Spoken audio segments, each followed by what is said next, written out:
Good morning dear students. अब हम types of malaria, ठीक है, ये टॉपिक पढ़ेंगे बेटा। मलेरिया के अंदर हमने मलेरिया की जो पूरी लाइफ साइकिल है डायग्रामेटिकली ऑर्थोटिकली पढ़ ली है।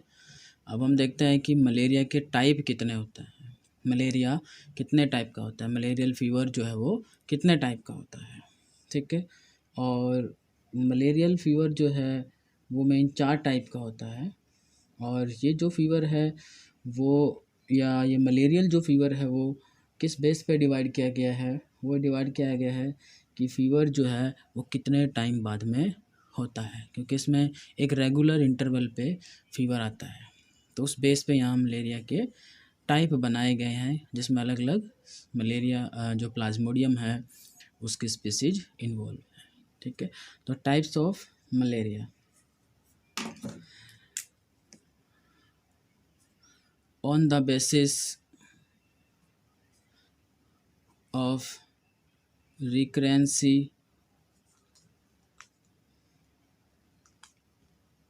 of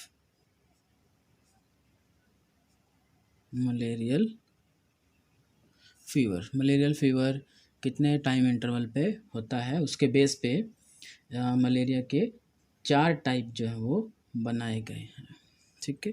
4 टाइप्स, 4 टाइप्स हैं, ठीक है।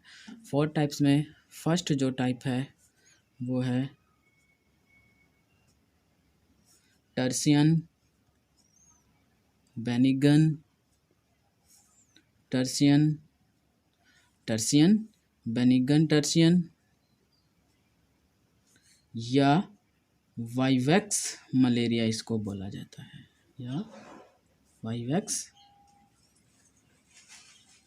मलेरिया, ठीक है। टर्शन मलेरिया बोले, बेनिगन टर्शन मलेरिया बोले, या फिर वाइवैक्स मलेरिया इसको बोल सकते हैं, ठीक है। ये जो मलेरिया है वो कौन कॉज करता है? इस मलेरिया का जो पॉजिटिव एजेंट है, पॉजिटिव एजेंट मतलब प्लाज्मोडियम की कौन सी स्पीसीज इस मलेरिया को कोज करती है, टर्शन, बेनिगन टर्शियन या वाइवैक्स मलेरिया को? तो वो स्पीसीज है प्लाज्मोडियम वाइवैक्स, ठीक है। ये एक स्पीसीज है प्लाज्मोडियम की, वो ये मलेरिया कोज करती है। और ये सबसे कॉमन टाइप का जो मलेरिया है वो है। और फीवर जो है यहाँ पर वो हर 3rd डे मतलब लगभग 48 आवर्स के बाद फीवर जो है वो आता है इस मलेरिया के अंदर, ठीक है।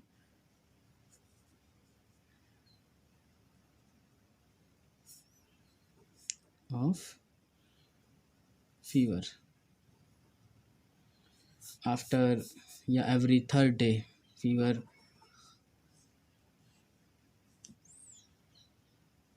एवरी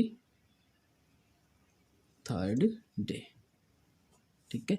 हर तीसरे दिन ये फीवर आता है इसमें, लगभग बोले तो हम 48 आवर्स, 48 आवर्स में फीवर आता है, ठीक है। लेकिन ये इतना बहुत ज़्यादा सीरियस नहीं है, डेथ का जो इसमें रेशो है वो बहुत ही कम है, ठीक है। Does not result in death, बहुत कम डेथ इससे होती है, या ना के बराबर डेथ होती है, ठीक है। और ये सबसे कॉमन टाइप का मलेरिया होता है, कॉमन टाइप है, ज़्यादातर इसी टाइप का मलेरिया होता है, ठीक है। इसके बाद भाई नेक्स्ट जो टाइप आती है हमारे पास में वो है क्वार्टन मलेरिया। दूसरा टाइप है क्वार्टन मलेरिया, क्वार्टन मलेरिया। और क्वार्टन मलेरिया का जो पॉजिटिव एजेंट है वो है प्लाज्मोडियम मलेरी। पॉजिटिव एजेंट कौन है यहाँ पर? प्लाज्मोडियम मलेरी, ये इसका नाम है स्पीसीज का।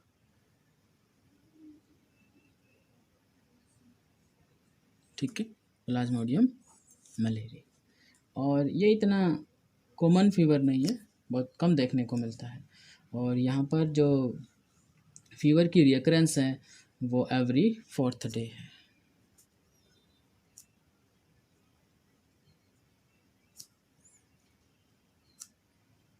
रिकरेंस ऑफ फीवर, ठीक है, एवरी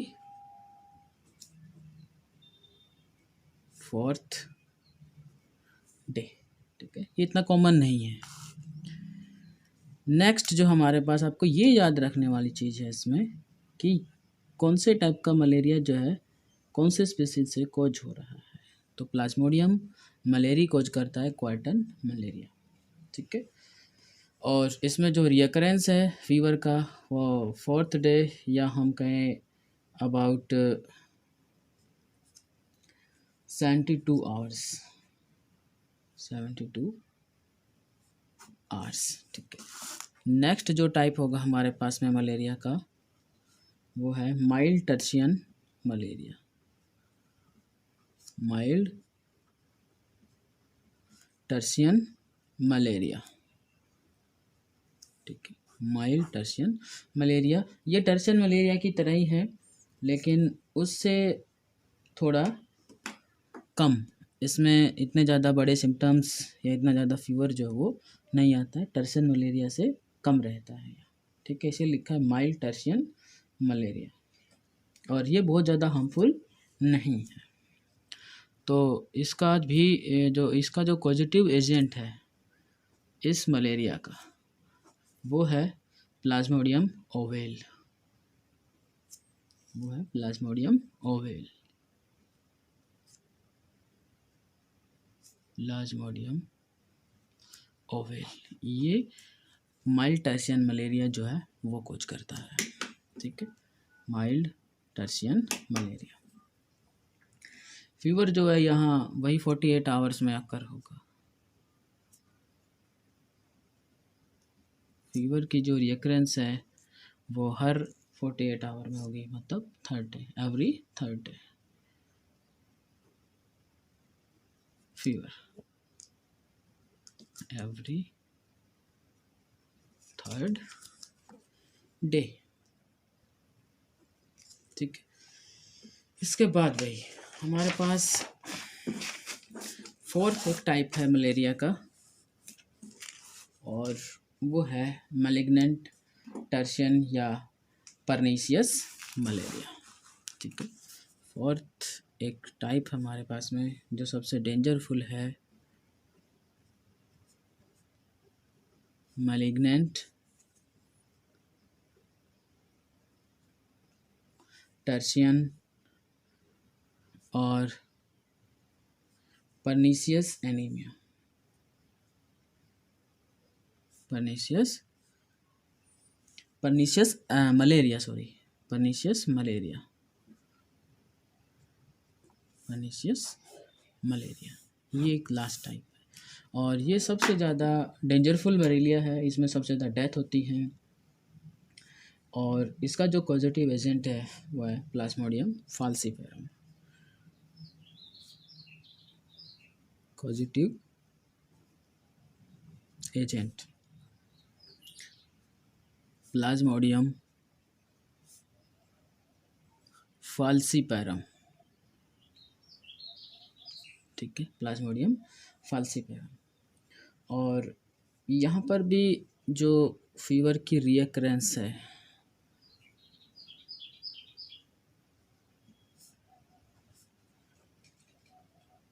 वो 48 आवर्स ही है, एवरी 3rd डे है। फिर ये इतना डेंजर कैसे, ये इतना खतरनाक कैसे है ये मलेरिया, वो देखते हैं। ठीक है, और वो है इसमें ये इतना खतरनाक कैसे है, ये जो मलेरिया है ये ब्रेन को अफेक्ट करता है और ब्रेन जो है उसको डैमेज करता है। ये इसमें जो ये पैरासाइट है प्लाज्मोडियम वो ब्रेन को अफेक्ट करता है, ब्रेन को डैमेज कर देता है, और इस वजह से इसमें सबसे ज़्यादा डेथ होती है। ठीक है, और फीवर जो है वो फैटल है हमारे लिए, मतलब जो मलेरियल फीवर है वो फैटल है। Fever is often fatal. अगर थोड़ा सा ट्रीटमेंट टाइम पे ना मिले तो इससे डेथ भी हो जाती है। इट अफेक्ट द ब्रेन, ये ध्यान रखना है आपको, इट अफेक्ट्स द ब्रेन, और इसी वजह से इसमें डेथ भी होती है। और इसी वजह से इस फाल्सीपैरम के अंदर ही सबसे ज़्यादा आरबीसीज का डिस्ट्रक्शन होता है, सबसे ज़्यादा आरबीसीज जो हैं वो डिस्ट्रॉय होता है, और डिस्ट्रॉय होने की वजह से एंड काफ़ी ज़्यादा आरबीसीज के डिस्ट्रॉय होने की वजह से एनीमिया भी हो जाता है, आरबीसीज का हीमोग्लोबिन का नंबर कम हो जाता है, और वो भी डेथ का एक कारण होता है, एक वजह होती है। ठीक है, इसके बाद बेटा ये तो थे कुछ टाइप के बाद हम देखते हैं इस मलेरिया के सिम्टम्स और पैथोजेनिसिटी, कि कैसे ये सारे सिम्टम जो मलेरिया के हैं वो आते हैं। ठीक है, कौन सी केमिकल या कोई स्ट्रक्चर इसमें इन्वॉल्व है जिसकी वजह से ये सारे सिम्टम्स आते हैं। ठीक है, तो अब हम देखते हैं सिम्टम्स एंड पैथोजेनेसिस।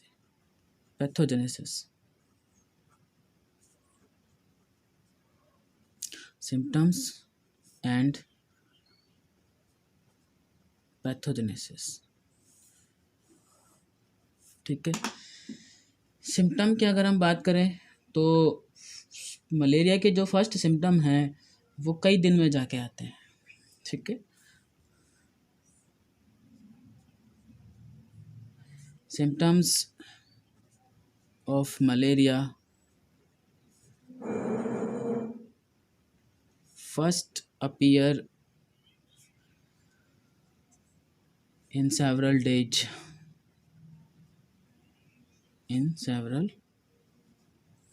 कई दिन में जाके मलेरिया के पहले सिम्टम आने स्टार्ट होते हैं। ठीक है, और वो जैसे हमने पहले भी पढ़ा था, जैसे प्लाज्मोडियम वाइवेक्स है तो उसमें जो फर्स्ट सिम्टम आएंगे वो लगभग 10 से 17 दिन के अंदर आएंगे। इन्फेक्शन होने के 10 से 17 दिन के अंदर सिम्टम आने स्टार्ट होते हैं। ठीक है, एवरेज है 14 डेज में जाके सिम्टम आ जाते हैं in case of Plasmodium vivax infection. ठीक है, तो और इन्फेक्शन से और सिम्टम आने तक का जो पीरियड होता है वो हमें पता है कौन सा पीरियड होता है, इंक्यूबेशन पीरियड होता है। तो इंक्यूबेशन पीरियड जब कंप्लीट होता है उसी दौरान वो कंप्लीट होना होता है, तभी सिम्टम आने स्टार्ट हो जाते हैं। ठीक है, और ये जो इतना टाइम लगता है इन्फेक्शन से और सिम्टम आने के बीच का जो ये टाइम होता है, ये क्यों ज़रूरी होता है? इसके अंदर मलेरियल जो पैरासाइट है वो अपने नंबर को बढ़ाता है, क्योंकि सिम्टम लाने के लिए, डिजीज़ कोज करने के लिए या अपने आप को अंदर बॉडी के अंदर सर्वाइव करने के लिए उसके नंबर का बहुत ज़्यादा होना ज़रूरी है। अगर नंबर नहीं होगा, बहुत ज़्यादा नंबर वो अपना नहीं बढ़ाएगा तो वो डिजीज़ कोज नहीं कर पाएगा, क्योंकि हमारे इम्यून सिस्टम भी उसको डिस्ट्रॉय करता है। और लेकिन वो अपना नंबर इतना बढ़ा लेता है कि हमारे इम्यून सिस्टम की लिमिट से बाहर चला जाता है और फिर हमें सिम्टम आने स्टार्ट होते हैं, हमें डिजीज हो जाती है। ठीक है, तो अब ये जो मलेरियल फीवर है, यहाँ पर जो फीवर का जो अटैक है वो 3 सक्सेसिव स्टेज में आता है। ठीक है, आपको ये ध्यान रखना है कि 3 स्टेज आते हैं मलेरिया जब होता है, तो उसमें फीवर का जो अटैक है वो 3 स्टेजेस में होता है। ठीक है, इन malaria the each attack of fever shows 3 successive stages इसमें चलते हैं। और वो कौन कौन से स्टेजेज हैं वो हम देखते हैं। तो मलेरिया के अंदर एक तो जो पहली स्टेज है वो होती है कोल्ड स्टेज।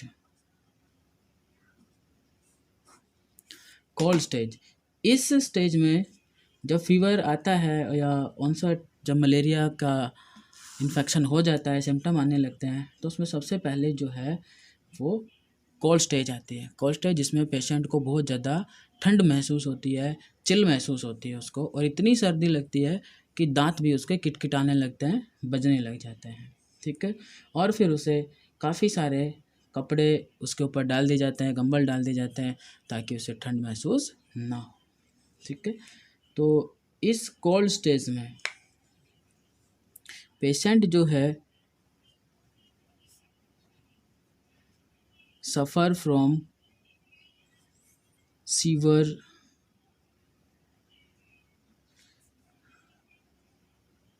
सेकिंग चिल, कपकपी आती है और बहुत ज़्यादा ठंड महसूस होती है इस कोल्ड स्टेज के अंदर।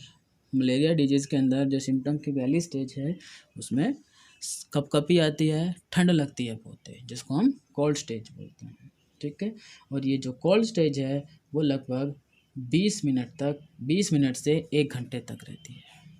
ठीक है, लास्ट फॉर 20 मिनट्स और 1 आवर, लगभग 20 मिनट से और 1 घंटे तक ये कोल्ड स्टेज जो है वो रहती है, और इसमें बहुत ज़्यादा ठंड लगती है और काफ़ी सारे कपड़े कंबल हमें ओढ़ने पड़ते हैं इस ठंड को टॉलरेट करने के लिए। ठीक है, दूसरा कोल्ड स्टेज के बाद में दूसरी एक स्टेज आती है जिसको हम बोलते हैं हॉट स्टेज, जिसको हम बोलते हैं हॉट स्टेज। और हॉट स्टेज के अंदर चिल जब ख़त्म हो जाती है, ठंड लगना, कोल्ड स्टेज जब ख़त्म होती है तो बॉडी टेम्परेचर एकदम से बढ़ने लगता है। After chill the body temperature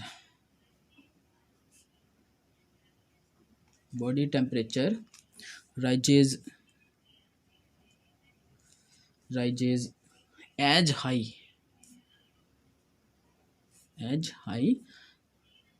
41 degree Celsius, या बोले हम 106 फ़ारेनहाइट। ठीक है, इससे भी ज़्यादा बॉडी का टेम्परेचर जो है वो आ जाता है, जिसको हम एक तरह से फीवर बोलते हैं। तो काफ़ी तेज उसमें फीवर होगा। ठीक है, और ये जो फीवर की जो कंडीशन है या जो हॉट स्टेज है, ठीक है, ये बहुत ज़्यादा टेरिबल होती है, बहुत ज़्यादा फीवर होता है, हेडेक यहाँ हेडेक भी महसूस करता है। ठीक है, बहुत तेज सर दर्द भी होता है। ठीक है, और बहुत ही टेरिबल स्टेज होती है ये हॉट स्टेज। ठीक है, पेशेंट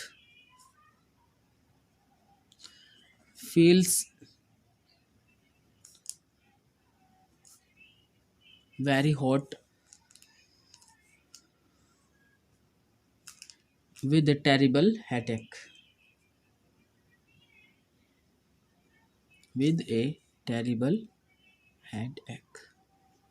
ठीक है, इसके बाद और ये जो स्टेज है हॉट स्टेज, ये लगभग 1 से 4 घंटे तक रहती है। Last for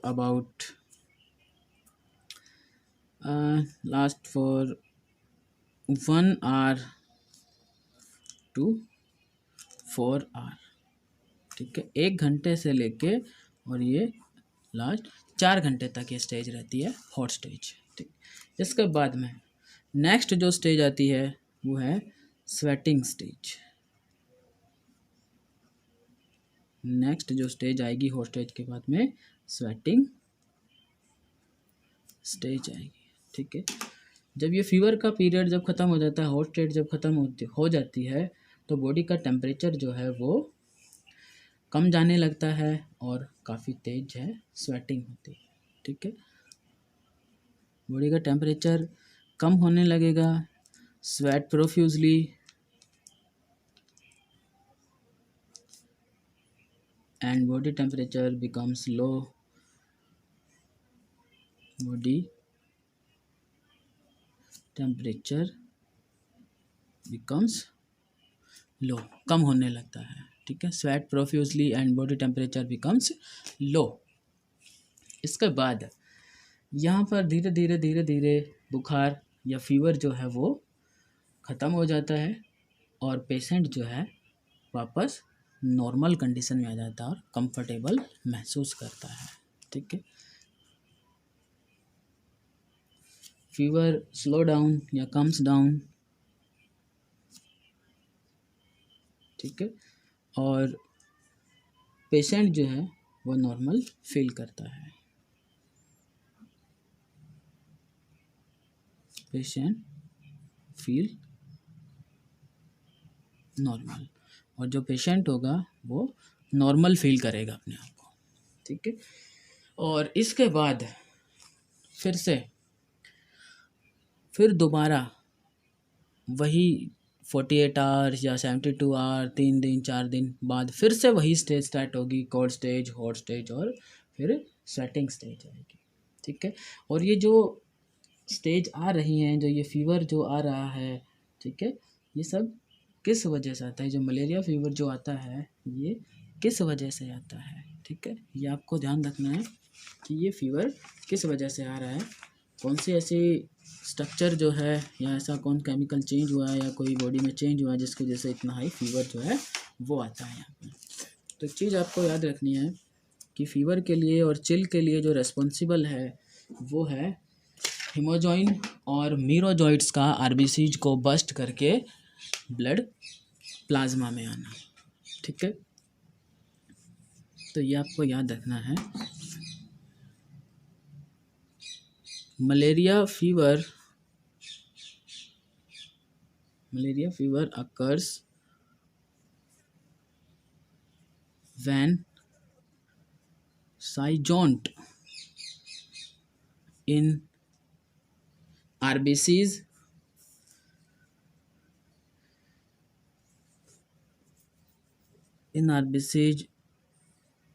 burst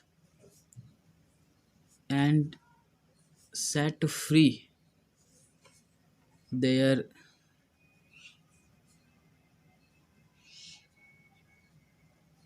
contained merozoites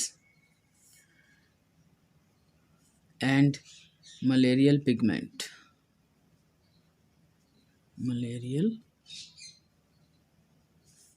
और वो मलेरियल पिगमेंट है हीमोजॉइन। ये मलेरियल पिगमेंट हीमोजॉइन और जो ये मीरोजॉइट्स हैं ये आरबीसीज को बर्स्ट करके और ब्लड प्लाज्मा में आ जाते हैं। ठीक है, और इन्हीं की वजह से फीवर और चिल जो है वो महसूस होती है। ठीक है, ये जो हीमोजॉइन है ये काफ़ी टॉक्सिक है और हाई फीवर और शिवरिंग कॉज करता है। Highly toxic and induce shivering and high fever ये कॉज कर देता है।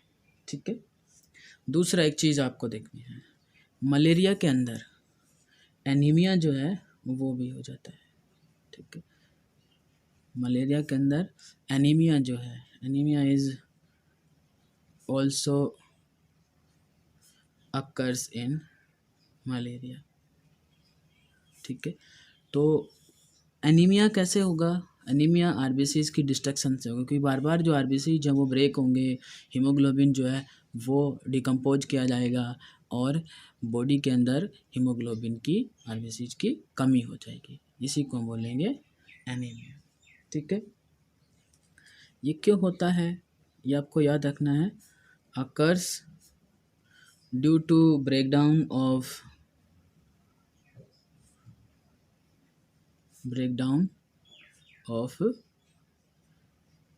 आरबीसीज के ब्रेकडाउन से एनीमिया हो जाता है, हीमोग्लोबिन है वो सारा उसका ब्रेक हो जाता है, जैसे हम खून की कमी बोलते हैं।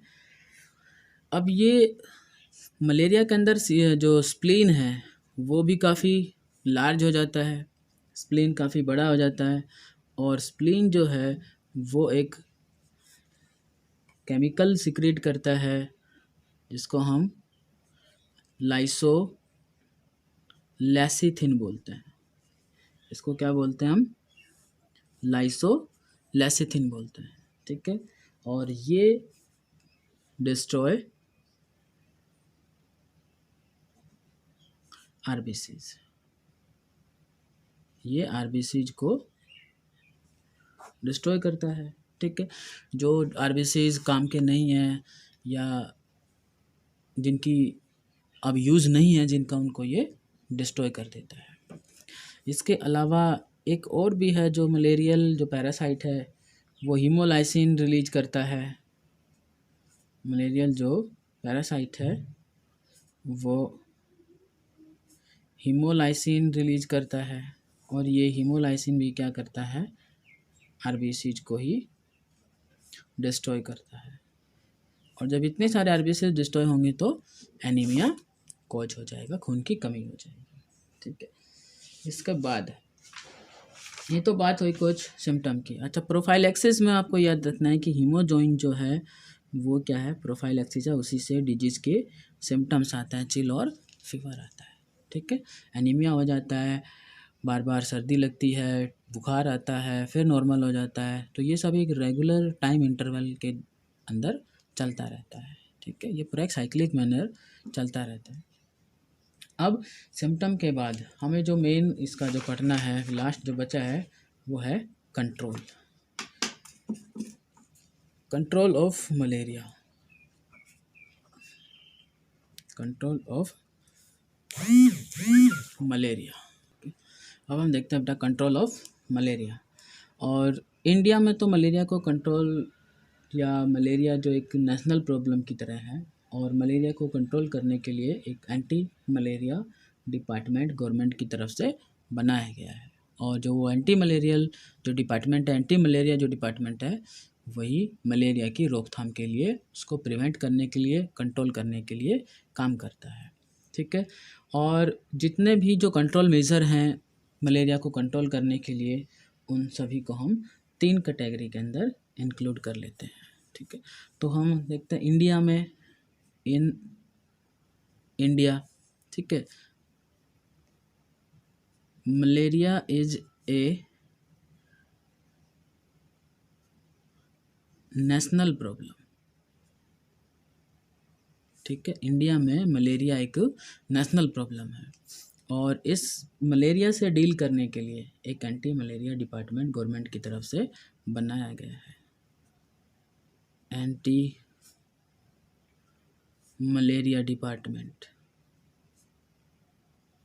ठीक है, ये एंटी मलेरिया डिपार्टमेंट किससे डील करता है, इस मलेरिया को कंट्रोल करने के लिए। Deal to control malaria,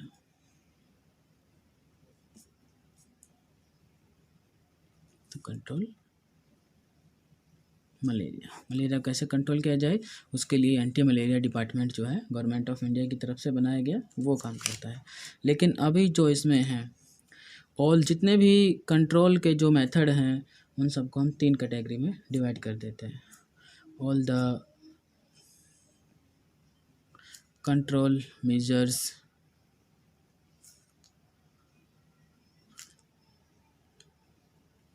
fall under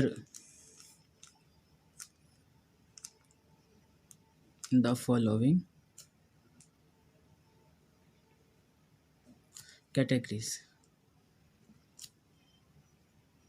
ठीक है, उसमें सबसे पहली एक चीज़ है एलिमिनेशन। एलिमिनेशन, ठीक है, एलिमिनेशन किसका, मॉस्किटोज का। एलिमिनेशन मॉस्किटोज, और मॉस्किटोज को जो लार्वे हैं, इसके जो प्यूपा हैं, उनको एलिमिनेट करना, डिस्ट्रॉय करना उनको। ठीक है, फिर एक है prevention.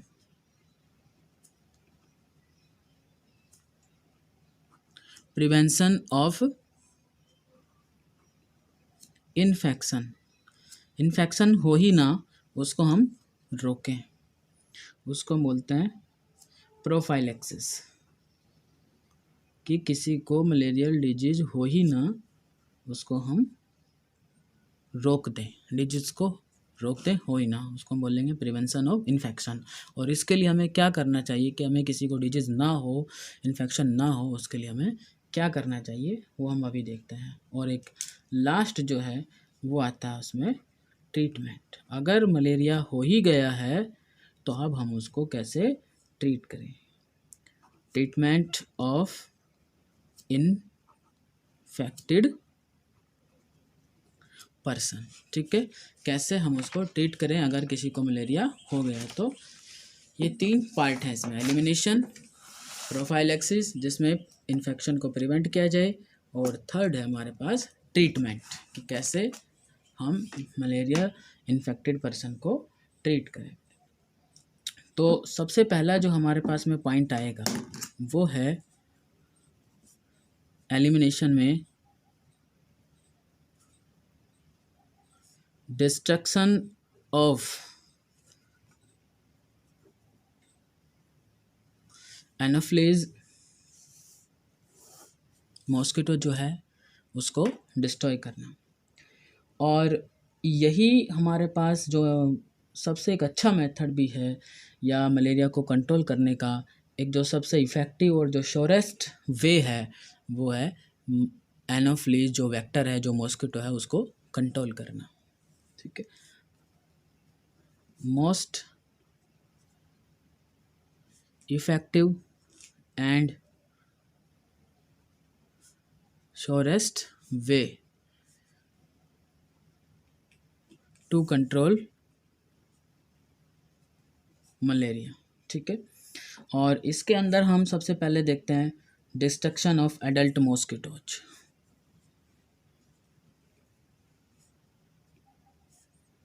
Destruction of adult mosquitoes. Adult mosquitoes को हम कैसे डिस्ट्रॉय करें, उसके लिए हमारे पास सबसे अच्छा और सबसे जो आसान तरीका है वो है किलिंग बाय हैंड्स। हम हमारे हाथों से भी मॉस्किटो को मार सकते हैं अगर वो हमारे नज़दीक आते हैं, तो हमें थोड़ा राहत मिल सकती है। लेकिन ये एक इफ़ेक्टिव वे नहीं है कि हम कितने मॉस्किटोज़ को मारेंगे, ठीक है। खाली बैठे हों तो मच्छर मार सकते हैं हम, लेकिन हम सारा दिन बैठ के इतने मॉस्किटोज़ को नहीं मार सकते हैं। लेकिन फिर भी कहा जाता है खाली बैठे हैं तो कह देते हैं मच्छर मार रहे हैं, ठीक है। दूसरा जो हमारे पास मॉस्किटोज़ को किल करने का तरीका है बेटा वो है बाय फ्यूमिगेशन, ठीक है। फ्यूमिगेशन के अंदर जो कुछ केमिकल्स हैं जैसे सल्फ़र है, ठीक है, पायरीथ्रम है, क्रेसोल है और टेरा कैम्फर है। टेरा कैम्फर है, ठीक है। इन सब के क्या बनाए जाएं, इनको बर्न किया जाए और इनसे क्या बनाया जाए, फ्यूम बनाई जाए। इनको बर्न करके फ्यूम बनाई जाए और ये फ्यूम जो है वो मॉस्किटो को क्या कर देती है, किल कर देती है। मॉस्किटोज किल, ये उनको किल कर देगी, ठीक है। इन सल्फर पैरथम कुछ केमिकल्स हैं, इनको बर्न करके इनके फ्यूम बनाए जा सकते हैं, ठीक। और उस फ्यूम से फिर मॉस्किटोज़ को किल किया जा सकता है, जो कई बार करते भी हैं। जो म्यूनसिपल कॉरपोरेशन है, गवर्नमेंट की तरफ से काफ़ी बार धुआं सा किया जाता है गलियों में, मोहल्लों में, ताकि मॉस्किटोज़ को किल किया जा सके, ठीक है। इसके अलावा है बाय स्प्रेइंग, ठीक। कुछ जो केमिकल्स हैं हम उनको स्प्रे कर दें, जैसे डीडीटी है, डीडीटी का स्प्रे कर दें और उससे ये मॉस्किटो जो है वो किल हो जाएंगे, ठीक है। डीडीटी को हम स्प्रे कर दें जिससे मॉस्किटो जो है वो किल हो जाते हैं, ठीक है, जैसे डीडीटी। नेक्स्ट जो हमारे पास होगा elimination of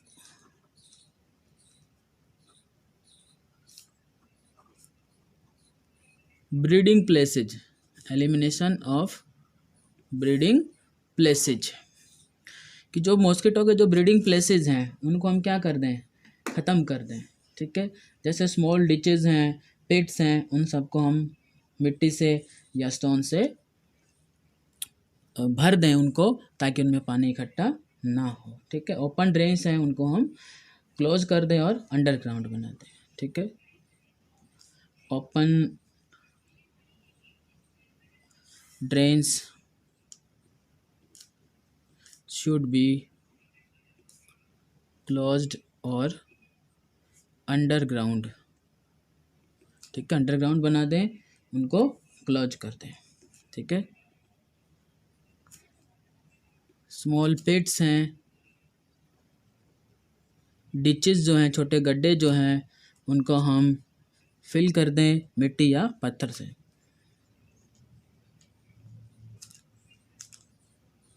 should be filled by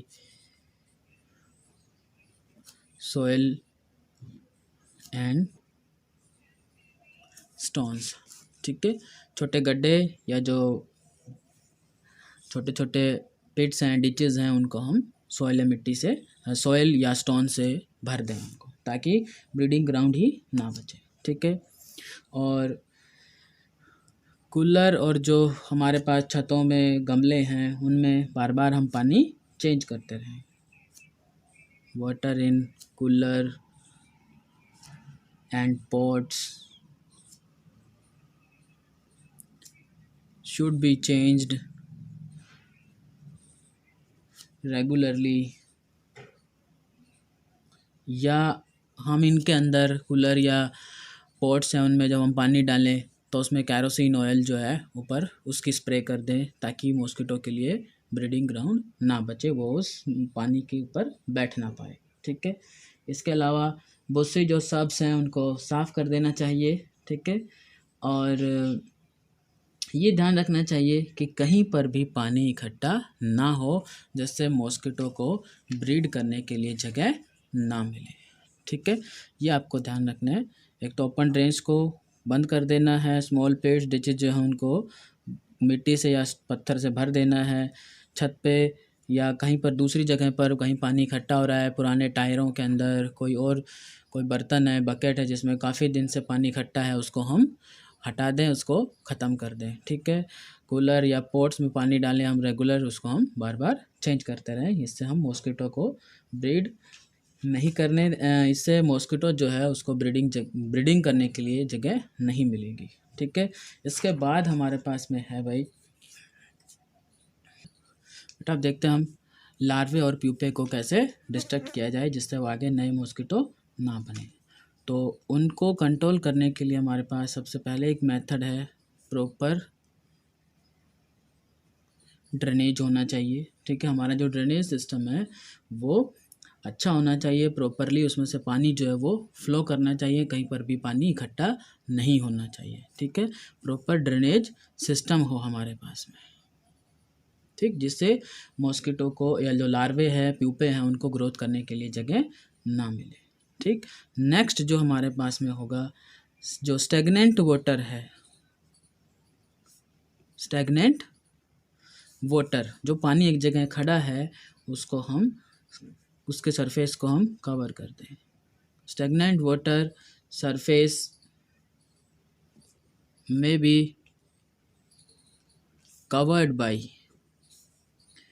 by spreading petroleum. ठीक है, जो स्टेगनेंट वाटर है उसके सरफेस को हम पेट्रोल डाल दें, उस पर स्प्रेड कर दें, या फिर पैराफिन ऑयल है वो हम उस पर डाल दें, स्प्रेड कर दें, या हमारे पास जो क्रूड ऑयल होता है, काला तेल जो होता है, जो मशीनों या पुरानी जो मशीनों से निकलता है, ठीक है, इंजन से निकलता है, वो तेल हम उसमें डाल दें, क्रूड ऑयल जिसको बिल्कुल ब्लैक कलर का बनता है वो डाल दें हम, या फिर हम कैरोसिन जो है, कैरोसिन ऑयल वो भी स्प्रेड कर सकते हैं। कहीं पर पानी इकट्ठा है, जो बड़ी वाटर बॉडीज़ हैं, उनके ऊपर हम इनको स्प्रे कर देते हैं। ठीक है, छोटे गड्ढे भी हैं उनके अंदर, उनके ऊपर भी हम इन क्रूड ऑयल को, पेट्रोलियम को, पैराफिन ऑयल को स्प्रेड कर सकते हैं, जिससे एक तो मॉस्किटो उस पर बैठ नहीं पाएगा, और दूसरा अगर जो लार्वे हैं उनको वो रेस्पायर नहीं कर पाएंगे, वो ब्रीदिंग नहीं कर पाएंगे और उनकी डेथ हो जाएगी, क्योंकि ऊपर वाटर की एक थिन लेयर बन जाएगी, ऑयल की एक थिन लेयर बन जाएगी और उससे उनको प्रॉपर ऑक्सीजन नहीं मिल पाएगी। Thin layer of oil prevent the respiration या ब्रीदिंग जो है उसकी लार्वे की प्यूपे की बंद हो जाएगी और उससे उनकी डेथ हो जाएगी। ठीक है, prevent the respiration of larvae and pupae. ठीक है, एंड ठीक है, इससे इनकी डेथ हो जाएगी। नेक्स्ट जो हमारे पास में है, थर्ड जो है वो है बाय स्प्रेइंग केमिकल्स। वो अभी हमने पढ़ा था, मॉस्किटो को किल करने के लिए भी हम स्प्रे कर देते हैं और मॉस्किटो लार्वे को भी हम किल करने के लिए जो लार्विसाइड्स हैं, ठीक है, बाय स्प्रेइंग, जैसे DDT,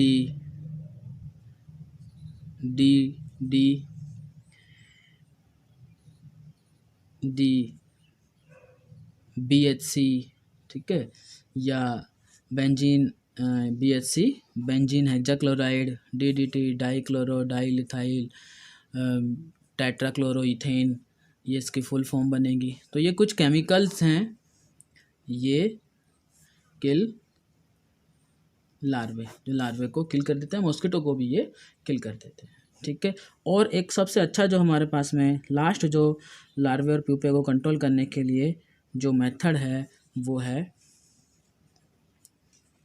biological control method. Biological control method, और बायोलॉजिकल कंट्रोल मेथड में जहाँ पर भी कहीं पानी इकट्ठा है, बड़े जो वाटर बॉडीज हैं उनके अंदर हम डक्स हैं, लार्विवोरस फिश हैं, जैसे लाइक गैम्बूसिया फिश, ठीक है, लाइक गैम्बूसिया फिश, और इंसेक्ट में जैसे हम बात करें, इंसेक्ट लाइक ड्रैगन फ्लाइज। ठीक है, ये सब क्या करते हैं, किल मॉस्किटो लार्वे। वाटर बॉडीज के अंदर ये सब क्या करते हैं, मॉस्किटो लार्वे को किल कर देते हैं या उन्हीं पे फीड करते हैं। किल मॉस्किटो लार्वे, मॉस्किटो लार्वे पे ये सब फीड करते हैं, उन्हें खा जाते हैं, जिससे मॉस्किटो का जो नंबर है वो कंट्रोल में आ जाता है। ठीक है, तो फिश में आपको ये ध्यान रखना है, एक तो ये गैम्बूसिया फिश का एग्जांपल कई बार पूछा जाता है कि मलेरियल पैरासाइट जो है उसके को कंट्रोल करने के लिए या कौन से बायोलॉजिकल मेथड जो है उनको यूज किया जाता है, या हम कहें कि मॉस्किटो को कंट्रोल करने के लिए कौन से बायोलॉजिकल एजेंट को यूज किया जाता है, फिश को कौन सी फिश को यूज किया जाता है, तो उसमें आपको याद रखना है गैम्बूसिया फिश। ठीक है, इसके बाद हमारे पास आता है प्रिवेंशन। प्रिवेंशन कैसे इन्फेक्शन को हम प्रिवेंट करें। ठीक है, तो इन्फेक्शन को प्रिवेंट करने के लिए हमें मॉस्किटो जो नेट है उसको यूज करना चाहिए। Mosquito net should be used. ठीक है, इसके अलावा mosquito repellent creams should be used. Mosquito repellent cream को यूज करना चाहिए। ठीक है, डोर और जो विंडोज़ हैं हमारी, उनको भी हमें जालियां जो हैं उनसे कवर कर देना चाहिए। Doors and Windows should be covered by wire net.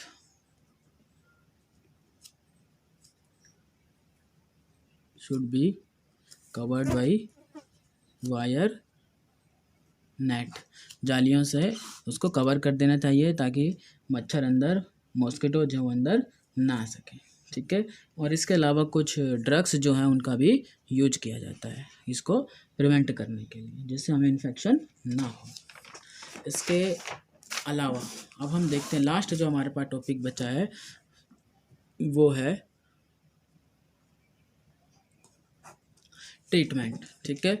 और मलेरिया के ट्रीटमेंट के लिए हम एंटी मलेरियल ड्रग्स जो हैं, एंटी मलेरियल ड्रग्स जो हैं वो यूज करते हैं। एंटी मलेरियल ड्रग्स जो है यूज की जाती हैं। और वो एंटी मलेरियल ड्रग्स कौन कौन सी हैं, जैसे क्यूनिन है, ठीक है, क्लोरोक्यूनिन है,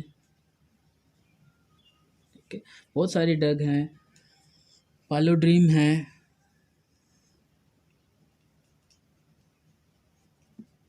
पालोड्रीन है, प्राइमाक्वीन है,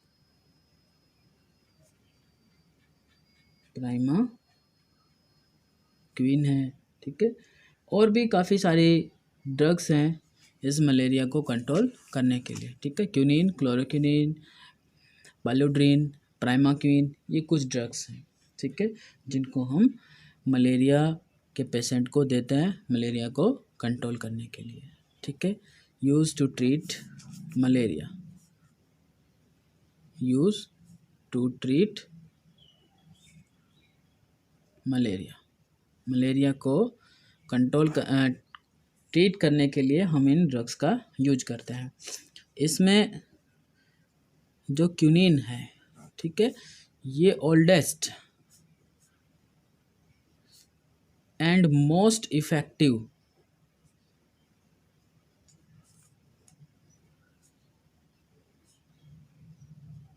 एंटी मलेरियल ड्रग है, ठीक है।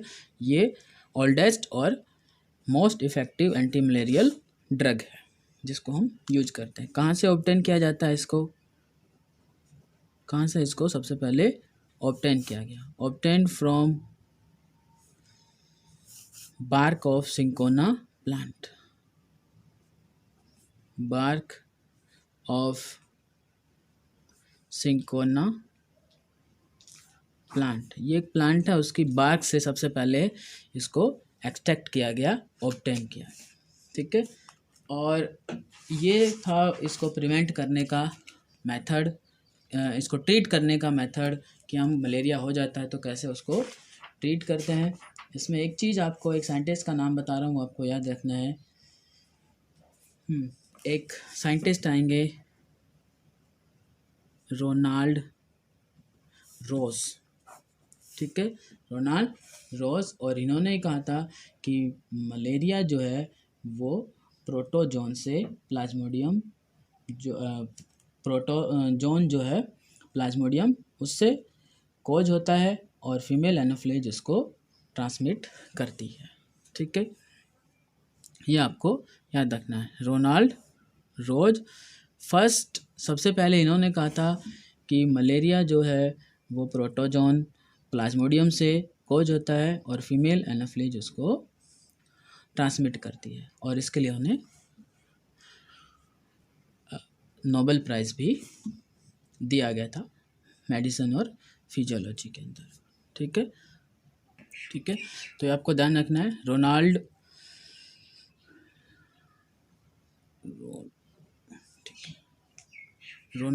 रोज, ठीक, जिन्होंने ये प्रूव किया कि मलेरिया जो प्रोटोजोन प्रोटिस्ट है प्लाज्मोडियम उससे कोज होता है और फीमेल एनोफिलिस मॉस्किटो उसको ट्रांसमिट करती है, ठीक है। ये था बेटा मलेरिया के ऊपर, काफ़ी लंबा टॉपिक हो गया हमारा ये, लेकिन फिर भी हमने इसमें अंदर कुछ मलेरिया के अंदर कुछ नहीं छोड़ा है, सब कुछ हमने इसमें पढ़ा है। और अब नेक्स्ट हमारा जो टॉपिक होगा वो हम सीलिएट्स पढ़ेंगे, उसके बाद ये प्रोटिस्टा आपका ख़त्म हो जाएगा, ठीक है। Thank you.